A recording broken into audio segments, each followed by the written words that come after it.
YSM news. ముందుగా headline. సహాయ శిబిరాల ఏర్పాట్లలో Nellore city YSRCP MLA Anil Kumar Yadav. ఢిల్లీలో బిజీగా రేవంత్ రెడ్డి. మరి కాసేపట్లో సోనియా గాంధీతో భేటీ. రైతులకు బీమా వర్తించకుండా చేసిన అజ్ఞాని మన ముఖ్యమంత్రి Janasena PAC chairman Shri Nadendla Manohar. J and K reservation bill మరియు జేఎండ్కే పునర్వ్యవస్థీకరణ బిల్లు 2023పై డాక్టర్ జితేంద్ర సింగ్ లోక్సభ. సహాయ శిబిరాల ఏర్పాట్లలో Nellore city YSRCP MLA Anil Kumar Yadav నిర్వహించారు.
ఒక అరగంట సేపు లోపల అంత కింద గ్రీన్ పెట్టేసి దాన్ని జిమ్కానే ఇస్తారు. ఒక అరగంట లోపల వచ్చేస్తారు. అన్ని రూమ్స్ వేయించేసి వస్తుంది. పాలు కూడా పిల్లలకి పాలు కూడా వస్తుందమ్మా. అన్ని రూమ్స్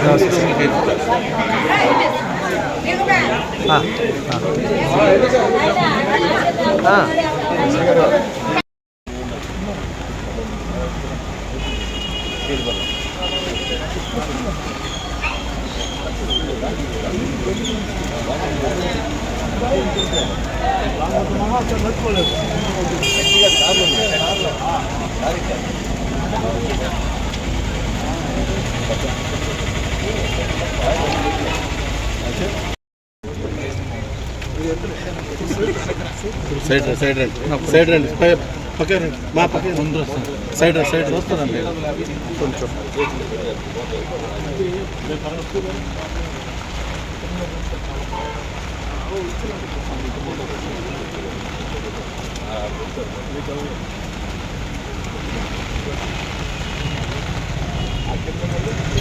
తెలంగాణ నూతన ముఖ్యమంత్రిగా రేపు ప్రమాణ స్వీకారం చేయబోతున్న రేవంత్ రెడ్డి ఢిల్లీలో బిజీగా గడుపుతున్నారు.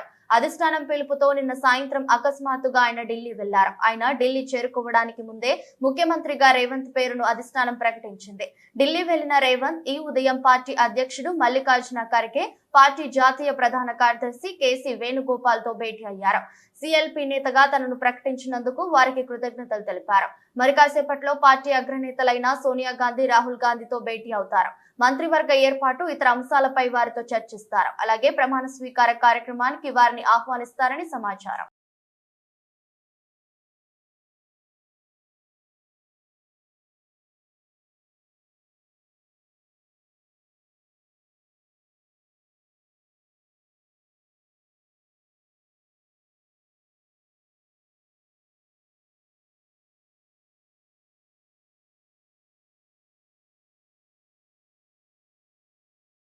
రైతులకు బీమా వర్తించకుండా చేసిన అజ్ఞాని మన ముఖ్యమంత్రి జనసేన పీఏసీ చైర్మన్ శ్రీ నాదెండ్ల మనోహర్. అందరూ నమస్కారం అండి. అతి తీవ్రమైన తుఫానుగా నిగ్జాంని శాస్త్రవేత్తలందరూ కూడా గుర్తించారు. ఒక గంట క్రితం బాపట్లో తీరం దాటి ఇంకొక 2-3 గంటలు తీవ్రత ఉంటుందనేది అధికారులందరూ కూడా అప్రమత్తం చేస్తూ ఈ రోజున వాతావరణ శాఖ ప్రత్యేకంగా బాపట్ల, గుంటూరు, ఎన్టీఆర్ జిల్లా సుమారు 7 జిల్లాలకి రైతులకి అపార నష్టం కలిగే విధంగా, సామాన్యులు కూడా ఇబ్బంది కలిగే విధంగా పరిస్థితులు ఉంటాయని చాలా స్పష్టంగా చెప్పడం జరిగింది. ప్రత్యేకంగా మన ప్రాంతంలో అనేక మంది రైతులు ప్రభుత్వం నిర్లక్ష్యం వలన, చేతగానితనం వలన నీరు అందించలేని పరిస్థితిలో డెల్టా ప్రాంతంలో మన రైతాంగం అంతా కూడా సొంతంగా మోటార్లు పెట్టుకుని మరి నీరు తోడుకుని ఈ పంటను కాపాడడం కోసం ఎంతో కష్టపడ్డారు. చేతికి పంట వచ్చే సమయంలో ఇటువంటి దురదృష్టమైన పరిస్థితి రావడం చాలా బాధ కలిగిస్తుంది. మా పార్టీ అధ్యక్షులు పవన్ కళ్యాణ్ గారు నిన్న ప్రకటన చేశారు. తప్పకుండా జనసేన పార్టీ నుంచి మేము ఎప్పుడు కూడా అండగా నిలబడతాం.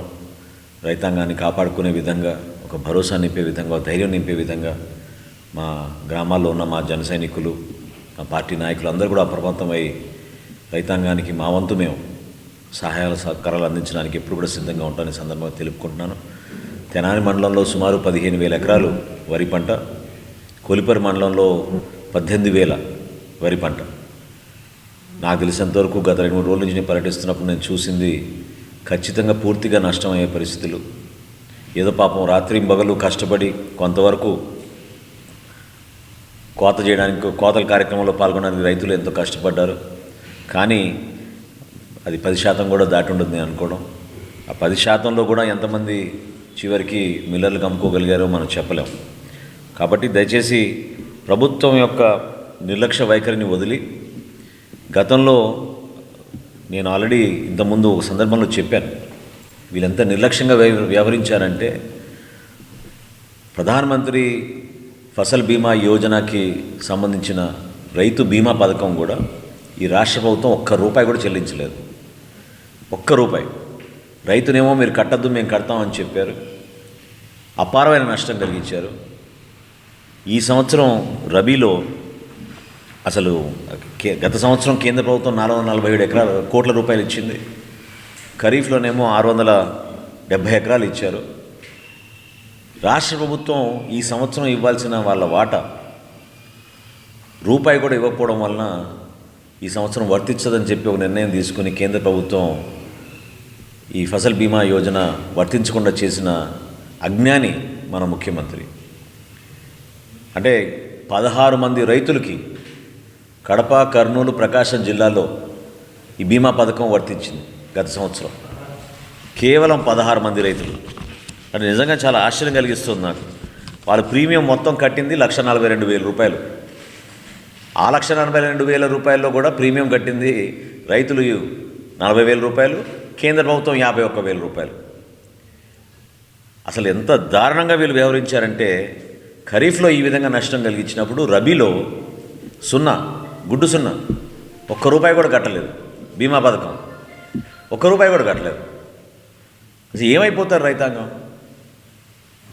ఇంత నష్టం కలుగుతున్నప్పుడు మీరు గతంలోనేమో మీ నిర్లక్ష్యం వలన ఎప్పుడు ఊహించని విధంగా దాదాపు 7 జిల్లాల్లో కరువు పరిస్థితులు తీసుకొస్తే కరువు. జేఎన్కే రిజర్వేషన్, జేఎన్కే పునర్వ్యవస్థీకరణ బిల్లులు 2023 పై డాక్టర్ జితేంద్ర సింగ్ लोकसभा 5 और 6 अगस्त 2019 को प्रधानमंत्री श्री नरेंद्र मोदी जी के नेतृत्व में उनके दिशा निर्देश में जो गृह मंत्री श्री अमित शाह जी विधेयक लाए थे, उसके परिणाम स्वरूप ये सारा घटनाक्रम है जिसको लेकर के आज ये चर्चा हुई।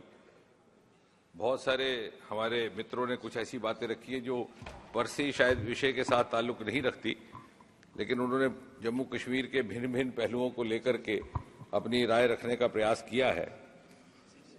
मैं जज साहब की बात सुन रहा था, वो कानून साज भी है, तो अक्सर मुझे ना मुझे गुस्सा आता है ना मैं प्रवोक होता हूँ, बल्कि मुझे जज साहब की बात जब वो समझा रहे थे कि आइन का मतलब क्या है, भारतीय संविधान का मतलब क्या, बड़े विस्तार से उन्होंने आधा घंटा बताया, तो मुझे गालिब का वो शेर याद आया कि की मेरे कत्ल के बाद उसने जफा से तौबा। 60-70 बरस जो हिंदुस्तान के आइन को वहां लागू नहीं होने दिया, उसकी धज्जियां उड़ाई, उसमें रुकावट पैदा की, वो आज हमें आगे समझाने और समझाने उनको लगे कि जिन्होंने 3 पीढ़ियां खपा दी सिर्फ इस संकल्प को लेकर के और जीवन समर्पण कर दिया कि हिंदुस्तान का आईन जम्मू कश्मीर में उसी तरह लागू हो जिस तरह से कि बाकी मुल्क में। और ये कहानी सिर्फ 1947 से शुरू नहीं होती, बल्कि उससे पहले से भी। सन 1946 में जब कॉन्स्टिट्यूएंट असेंबली की चर्चा के दौरान डॉक्टर श्यामा प्रसाद मुखर्जी ने नेहरू जी से कहा था कि क्या ये जरूरी नहीं कि पुनः विचार कर लिया जाए 370 अनुच्छेद पर, तो दादा तो मुखर्जी की जीवनी से बहुत अच्छी तरह परिचित हैं और ये लिखित में है उनके बहुत सारे पुस्तकों में भी। तो नेहरू जी ने जो जवाब दिया था उसका प्रिसाइज फ्रेज ये था कि मुखर्जी डोंट बी अपसेट, ये धीरे धीरे घिसते घिसते घिस जाएगी। और बाद में फ्लोर में 1963 में जब बहस हुई इसको लेकर के, जब शास्त्री जी प्रधानमंत्री थे, एक बार फिर से ये चर्चा में आया था। सॉरी, नेहरू जी के जी 63 पंडित जी के दौरान 1963 में जब आया, उस समय पंडित जी ने स्वयं भी कहा था कि अब धारा को जाने का वक्त आया है। और नेहरू जी ने कहा था कि धीरे धीरे ये घिसते घिसते घिस जाएगी। अब तब से लेकर अब तक ये घिसा नहीं सके,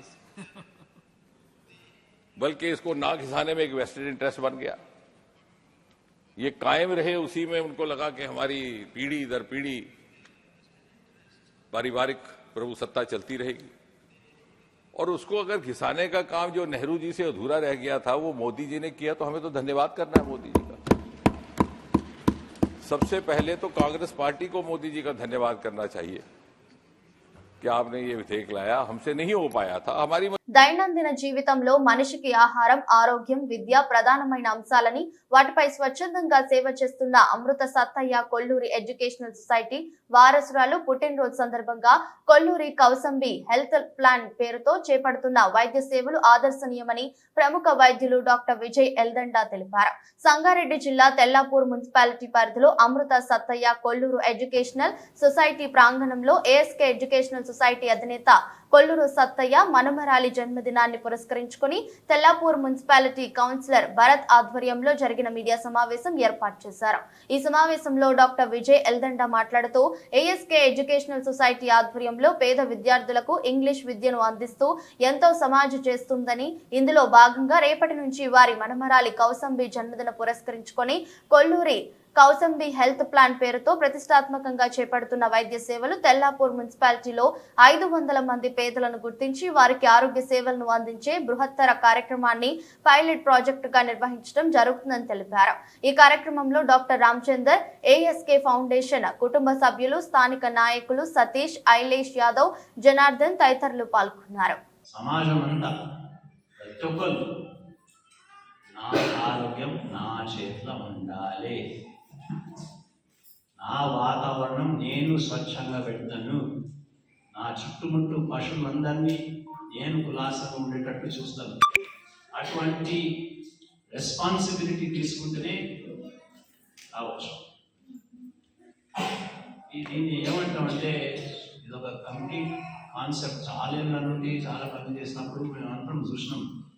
ప్రత్యేకంగా మన దేశంలో చాలామందికి బ్లడ్ ప్రెషర్ ఎక్కువ ఉన్నది, అది తెలియదు. మేము పోయి సర్వే చేస్తాం, మొత్తం పాపులేషన్ అంతా గ్రామాలలో పోయి చూస్తుంటే చాలా ఎక్కువండి. ఇక ప్రత్యేకంగా వాళ్ళ జీవితమే కాదు, ఆ మొత్తం కుటుంబం జీవితం అంతా నాశనమే. ఒకసారి కోవిడ్లో ప్రత్యేకంగా మీరు అందరూ చూసినారు కదా, ఎవరికైనా కోవిడ్ వచ్చినా పాపం చాలామంది ప్రాణాలు పోయినాయి. అని వాళ్ళు కోవిడ్ ద్వారా హాస్పిటల్లో పడ్డాక వాళ్ళ కుటుంబం అంతా నాశనం.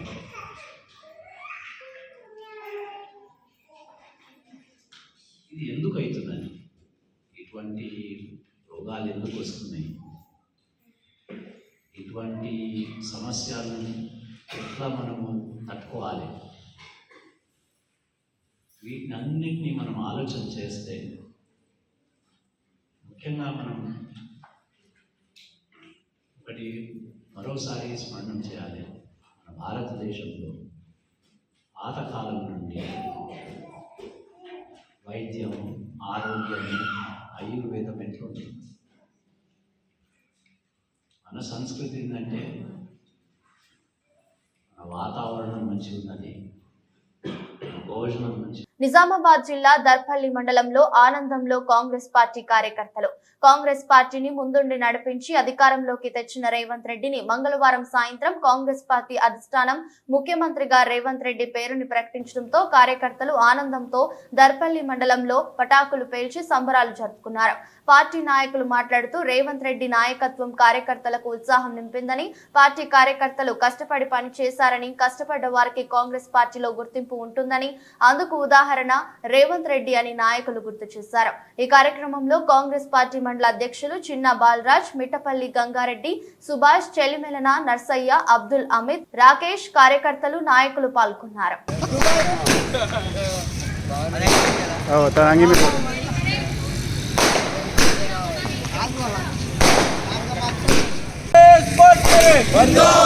కాంగ్రెస్ పార్టీ రాహుల్ గాంధీ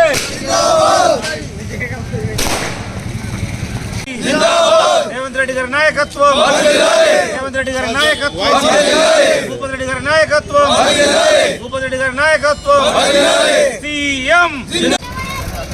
మాకు ఒక సంతోషకరమైన వార్త, మా అధ్యక్షుడిని ముఖ్యమంత్రిగా ప్రకటించింది ఒక గొప్ప అదృష్టకరమైన వార్త. అయితే మరి మా కాంగ్రెస్ పార్టీ సైనికుడు, మా సోదరుడు దినాకర్ బర్త్డే ఈ సందర్భంగా మేము సెలబ్రేషన్ చేసుకుంటున్నాం. దమ్మనపేట్ గ్రామంలో మా వీర సైనికుడు, కాంగ్రెస్ పార్టీ వీర సైనికుడు మా సోదరుడు దినాకర్ బర్త్డే సందర్భంగా శుభాకాంక్షలు తెలియజేస్తూ ఈ సెలబ్రేషన్ చేస్తున్నాం.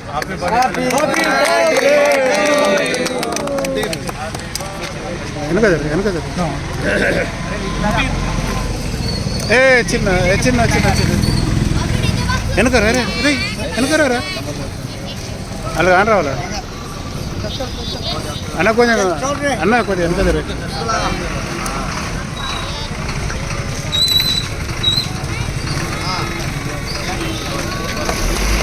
రే వెనకరా ఏ ఫోను ఫోన్ వెనుక సరిపోదా? పుట్టినరోజు శుభాకాంక్షలు తినాక.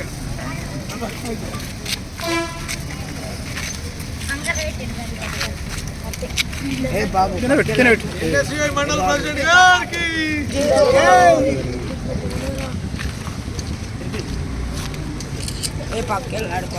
రాజ్యాంగ నిర్మాత భారతరత్న డాక్టర్ బిఆర్ అంబేద్కర్ 67వ వర్ధంతి సందర్భంగా సంగారెడ్డి జిల్లా జహీరాబాద్ పట్టణంలోని జాతీయ రహదారిపై ఉన్న విగ్రహానికి ఎమ్మెల్యే మాణిక్రావు పూలమాలలు వేసి నివాళులర్పించారు.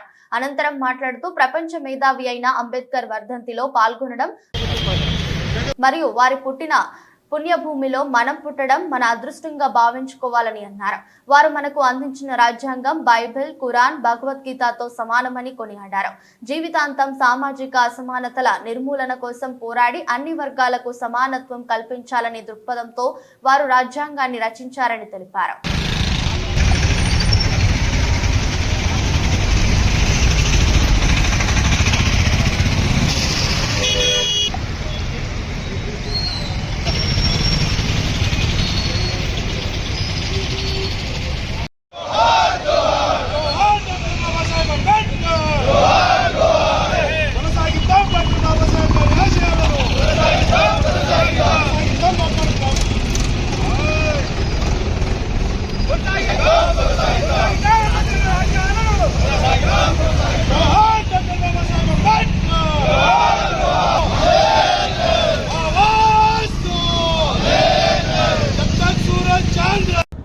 ఈరోజు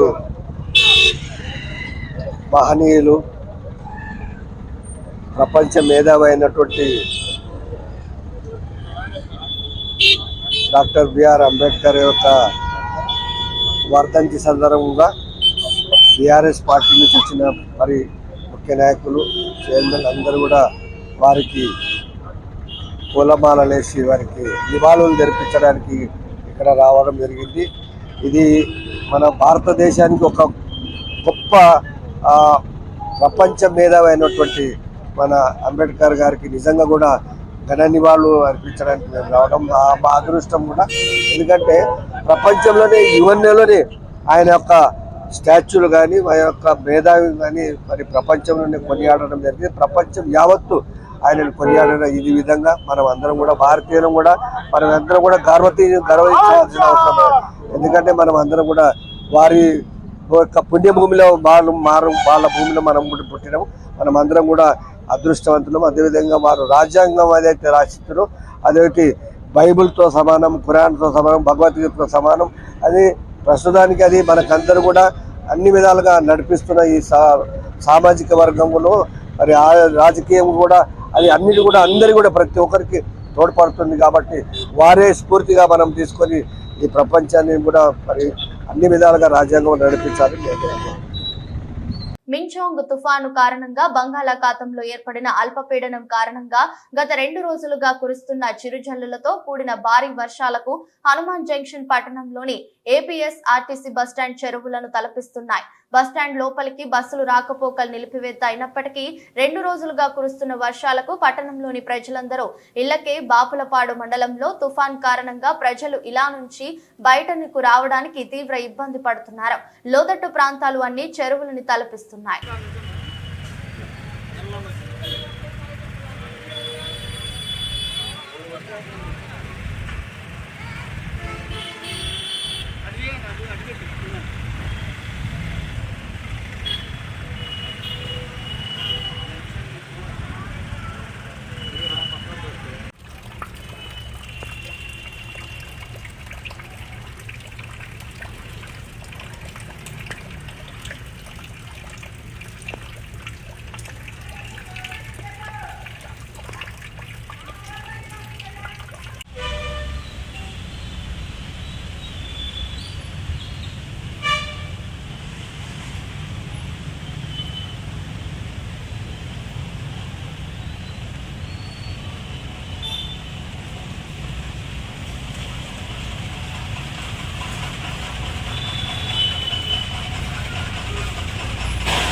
వార్తలు ముగించే ముందు మరోసారి హెడ్లైన్. సహాయ శిబిరాల ఏర్పాట్లలో Nellore city YSRCP MLA Anil Kumar Yadav. ఢిల్లీలో బిజీగా రేవంత్ రెడ్డి. మరి కాసేపట్లో సోనియా గాంధీతో భేటీ. రైతులకు బీమా వర్తించకుండా చేసిన అజ్ఞాని మన ముఖ్యమంత్రి Janasena PAC chairman Shri Nadendla Manohar. J and K reservation bill మరియు జేఎండ్కే పునర్వ్యవస్థీకరణ బిల్లు 2023పై డాక్టర్ జితేంద్ర సింగ్ లోక్సభ. ఎదురొస్తు బులెటిన్ మరో బులెటిన్ మళ్ళీ కలుద్దాం. అంతవరకు సెలవు. నమస్కారం.